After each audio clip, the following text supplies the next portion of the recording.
आऊसाहेब, पंताजी काका प्रतापगडावरून रवाना झाले. हो, एव्हाना पोचलेही असतील. आम्ही त्याच विवंचनेत आहोत. आता कसली विवंचना?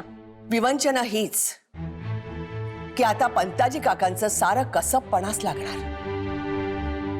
सोनोपंतांना खानानं अंगावरच्या माशीसारखं झटकून टाकलं. आता पंताजी काकांचं स्वागत तो कसं करतो याकडे आमचं लक्ष आहे.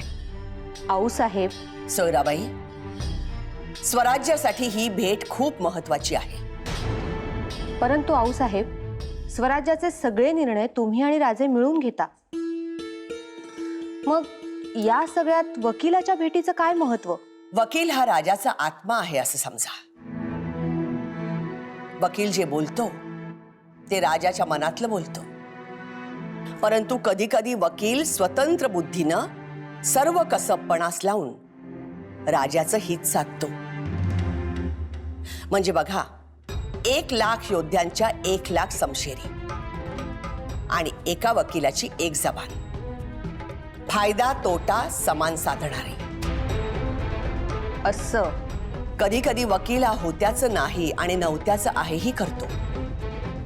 परंतु तो निष्ठावंत असायला हवा. म्हणजे वकिलाची भूमिका महत्वाची असते तर? हो तर. तो दिवा पाहिलात का? तो दिवा आहे, वात आहे, परंतु ज्योत पेटणार नाही. ज्योत जर हवी असेल तर त्यात तेल घालायला पाहिजे, तरच दिवा पेटेल. तेलाशिवाय उजेड नाही. आलं लक्षात. म्हणजे जसं दिव्यात तेल तसाच राजाला वकील. हो. पण मग आपले पंताजी काका आहेतच तेवढे हुशार. हो आहेत, परंतु पंताजी काकांना कसरत ही करावीच लागेल. आम्ही मगाशी म्हटलं तसं त्यांचं सारं कसब पणास लागणार आहे. आता मुद्दा हा आहे की खान पंताजी काकांचं स्वागत कसं करतो.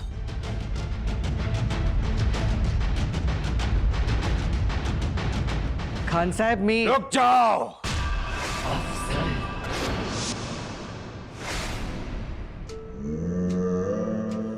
शुरू करने से पहले एक बात बताता हूं.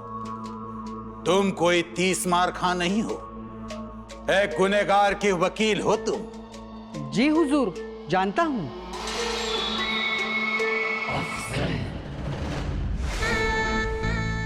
बहुत गुनाह किए हैं सीवा ने आदिल शाही सल्तनत के. पहला गुनाह, हमारा जागीरदार होते हुए भी हमारे खिलाफ बगावत की. दूसरा गुनाह, सल्तनत के किलों को अपने कब्जे में ले लिया और कोकण में भी हमारा मुल्क छीन लिया. और तो और जावली के चंद्रराव मोरे खानदान से गैर कानूनी तरीके से जावली छीनकर अपना डेरा जमाए बैठा है वो. गुन्हा 5वा,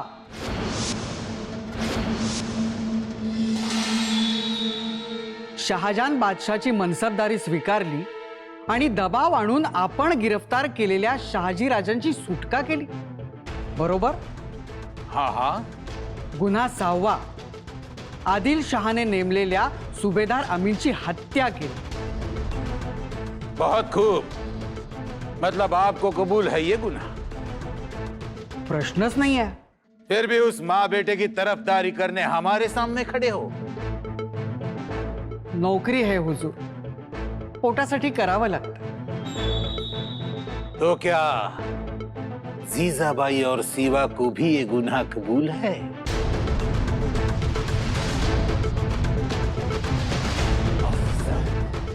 गुन्हा? आणि तो कोणता? तो गुन्हा म्हणेल, गुन्हेगार म्हणेल, आणखीन काही काही म्हणेल. काफर हा शब्द तर त्याच्या जिभेला साखळीनं बांधलाय. पण म्हणून आपण ऐकून घ्यायचं. ऐकून घ्यायचं. राजकारणात थोडा कमीपणा घेतला तर काही बिघडत नाही. अहो, ज्याला आपटायचं असतं त्याला आधी डोक्यावर घ्यावं लागतं, तरच आपटता येईल ना. तसंच कमीपणा घेणं म्हणजे डोक्यावर खांद्यावर घेणं. असं.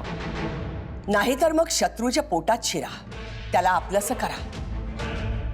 त्यानं आपल्या माणसाची एक उणीव दाखवली, आपण 2 दाखवा. आपलं नाणं खोटं, तुम्हीच खरे. म्हणजे मगरबाई तुझी पाठ मऊ म्हणून मगरीस पाण्यातून बाहेर काढावं लागतं. पंताजी काकानं कल्पना दिलीये, आता बघायचं मगर पाण्याबाहेर येते का ते.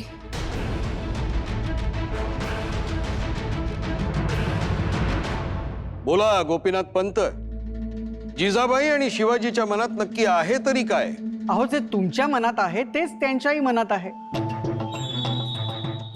आणि आत्ताही हे सगळं ऐकून माझ्या मनात हा विचार येतोय की तुमची आणि त्यांची मतं एवढी हुबेहूब जुळतातच कशी.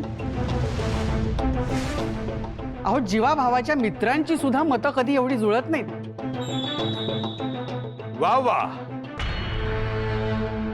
तो फिर अब बातें करने की जरूरत है ही नहीं. अगदी बरोबर खान साहेब. आपल्याला आता सगळंच ठाऊक असेल तर मग खान साहेबांचा मनसुबा काय हे आपल्याला कळलंच असेल, हो ना?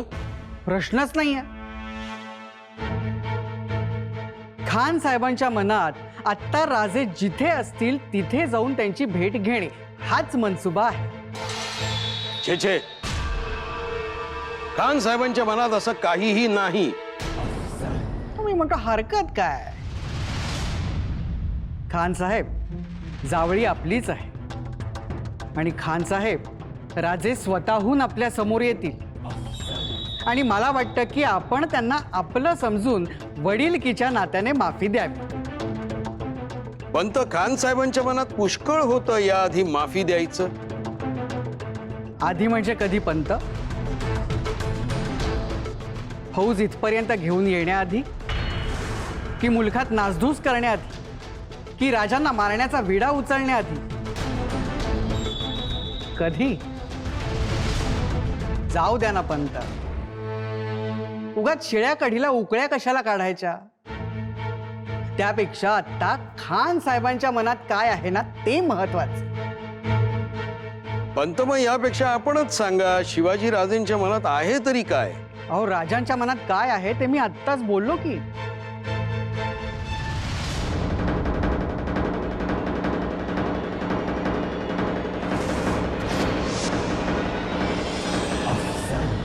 सफेद रुमाल. हा सफेद रुमाल हाताला बांधून जिजाबाई आणि शिवाजी या दोघांनी शरण यावं. शिवाजी राजांच्या मनात हेच आहे ना? हात रुमाले बांधून शरण यावं हीच खानाची पहिली अट असणार. वय आणि शरण आल्यानंतर महाराज साहेबांचा जसा अपमान केला होता, विजापुरातून धिंड काढली होती, हातापायात बेड्या ठोकल्या होत्या, तसाच तुमचा बी अपमान करायचा असेल त्या खानाला. नुसत्या अपमानावर थांबेल? नाही राजे, खानाचा काही भरोसा नाही. पण जर पंताजी बोकीलांनी होकार दिला तर? हे होकार देतील का खानाचं म्हणणं शिताफीनं उडवून लावतील? ती आता पंताजींची कसोटी आहे. कसोटी तर आहेच. खाना समोर उभं राहायचंय. पण मला वाटतं ह्यो प्रसंग ते निभावून नेतील. जर हा प्रसंग निभावून नेला, पंताजी खानाच्या पोटात शिरले आणि खान भेटीसाठी तयार झाला, तर पंताजींवर आणखी एक खास कामगिरी सोपवली आम्ही. राजे, कोणती खास कामगिरी? भेटीनंतर खानाचा मनसुबा काय असेल याचा अंदाज घ्यायला सांगितलं आम्ही पंताजींना. ते तर जरुरीच आहे. जरुरीचं आहे, पण ते शक्य आहे का? का का शक्य नाही? कान्होजीराव, अहो गोपीनाथ पंत बोकीलांशी खान बोलेल का हा मोठा सवाल आहे. बोलणार नाही? नाही. आपण वकील पाठवलाय याचा चुकीचा अर्थ खानानं घेतला असणार. तो म्हणणार, बघा राजेंनी वकील पाठवला. नाही मोरोपंत, पंताजी वकील ही महाराज साहेबांच्या तालमीत तयार झालेली असावी. ते कसबपणाला लावतील पण मागे हटणार नाही, खात्री आहे आम्हाला. बघू.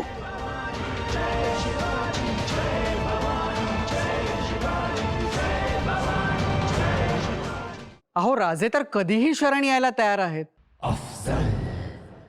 तत्पूर्वी अजून एक गोष्ट. आत या रे.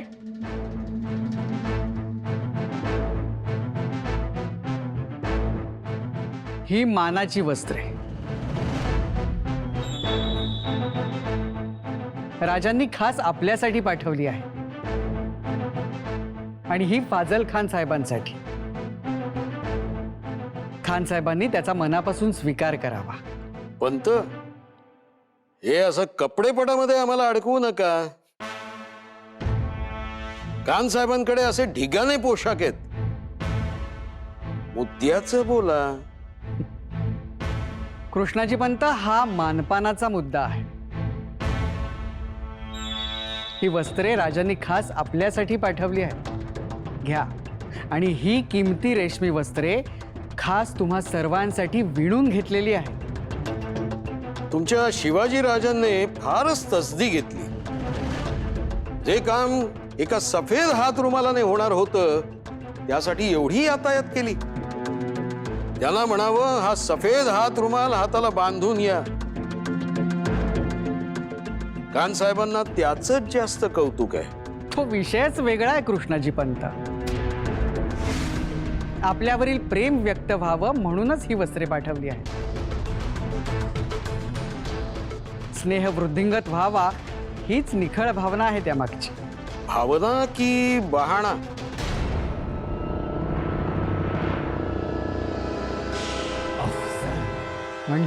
म्हणजे पंत, अशा किरकोळ मामूली भेटी देऊन आदिलशाही दरबारी केलेली पाप धुतली नाही जाणार. मधाचं बोट लावल्यावर उरळून जाणाऱ्यातले खान साहेब नाहीत. यकीनन, यकीनन. पंत, आपण शिष्टाई करायला इथे आलात, पण इथे आधीच एक कृष्ण आहे हे मात्र विसरू नका. हाताला सफेद रुमाल बांधून बिनशर्त शरणागती हीच कृती खान साहेबांना आनंद देईल. तुमच्या राजांना अवश्य कळवा की असले तोफे नजराणे म्हणजे बोलाचीच कडी आणि बोलाचाच भात. कसे? त्यामुळे तोंडाच्या वाफा नकोत तर नम्रतेचा चाफा फुलवा.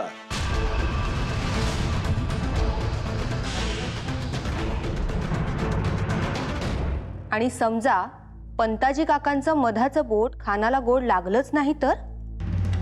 बरोबर बोललात. असं म्हणतात की नावडतीचं मीठही अळणी असतं.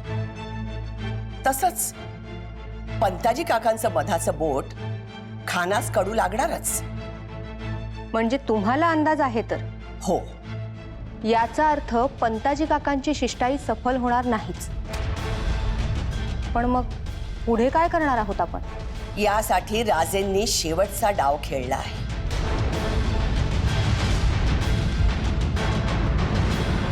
कृष्णाजी पंत, आपण म्हणताना ते अगदी खरं आहे. माझे शब्द म्हणजे उगाच तोंडाच्या वाफा. पण हा पहा ना, नम्रतेचा चाफा.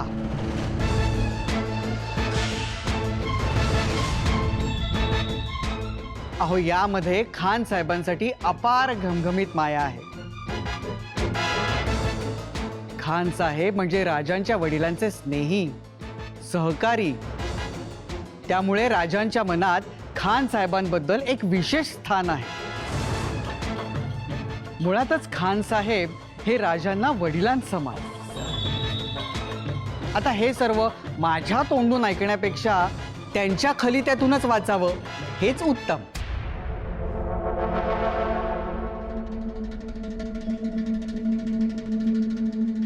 इजाजत?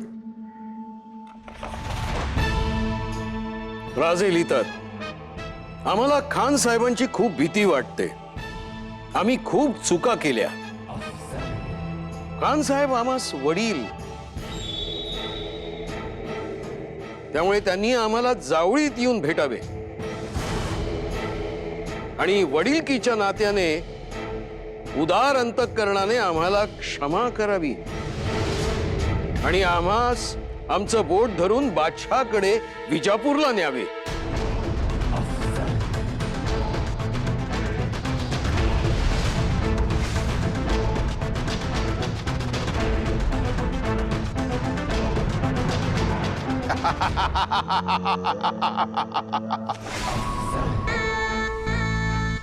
या अल्लाह, तेरा लाख लाख शुक्रिया. ये लफ्ज सुनने के लिए हम यहां तक आए थे. वो करारी जीजाबाई और सीवा, उन दोनों ने घुटने टेक दिए हमारे सामने. ये रहा उनका माफीनामा और कबूलीनामा. हथियार डाल दिए उन्होंने हमारे सामने. कृष्णा जी, ये है वो पहला खलीता जिसका हमें बेसब्री से इंतजार था. मरहबा. आता बोला, या वाफा आहेत का घमघमता चाफा? आता मायबाप हुजुरांच्या चरणी एकच प्रार्थना आहे राजांची, की त्यांनी राजांना भेटण्यास जावळीस यावे. या प्रस्तावावर आम्हाला विचार करावा लागेल.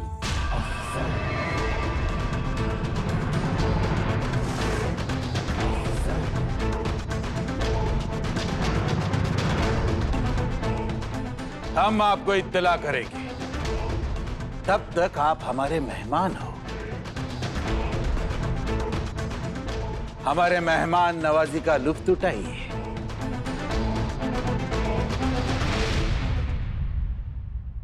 पांढरे सरकार, अहो राजकारणाचा घोडा लांगडा तर नाही ना झाला? खंडोजीराव, अहो जे काय बोलायचे ते मोकळं ढाकलं बोला की. नाही, खान साहेब त्या शिवाजीला भेटायला जावळीत जाणार आहेत असं ऐकलं आम्ही. अहो आम्ही बी तेच ऐकलंय. मी काय म्हणतो, भेटावं, पण जावळीत कशा पायी भेटायचं? अगदी मनातलं बोलला बघा आमच्या. अहो इतक्या दिवस आपण वाईट डेरा टाकून बसलो ते का उगीच? हा, तुला जंग नको, तू घाबरलायस, बराबर ना? मनावर रुमाल बांधून ये मग समोर. नाही कोण म्हणतोय? वय तसंच व्हायला पाहिजे होतं. पर शिवानं खलिता धाडला, मजकूर गोड, उची वस्त्र, तपकात सोन्याचा तोडा, आणि मग खानसाहेब विसरले इडा. तेच तर खटकतय. ओ प्रतापराव, आता तुम्हीच खान साहेबांना समजावा, जावळीत का नाही भेटायचं ते. का येऊ दे की इकडं, समधी जावळी पाठ आहे आम्हाला. होय, पर त्या शिवाजीचं काही सांगता येत नाही. उद्या काही बिलामत झाली तर मग आम्ही कशाला आहोत? आला ना तर तिथंच मुर्दा पाडू त्याचा. आणि त्या शिवाजीचा मुर्दा नाही पडला मग का? अव हे राजकारण आहे. उद्या काय सांगावं? आपल्या दोस्ताचा पोरगा आहे म्हणून त्याला आम्ही पण देऊन टाकतील. आहे का काही भरोसा आहे? हा, इथं आपण फुकाची माती फोड करत बसलोय, तिकडे तो कृष्णाजी खान साहेबाच्या कानात काय सांगत असन कोणास ठाऊक. त्यांना तर वेगळे नजराने येत आहेत. तर म्हणून तर वाईचा मुद्दा लावून धरत नाही तो कृष्णाजी. तो बघा, नाव घेतलं आणि कृष्णाजी हजर. ओ कृष्णाजी पंत, या की इकडं.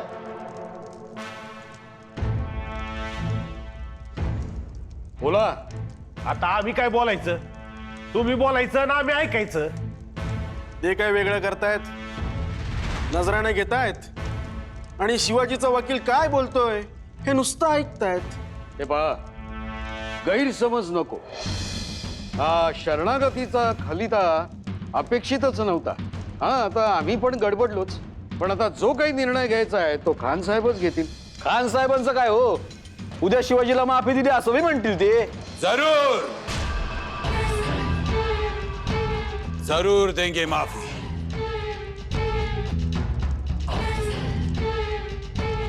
हमने कहा माफ तो माफ. उस सीवा को हम जरूर जान बख्श देंगे, पर उसे मारने के बाद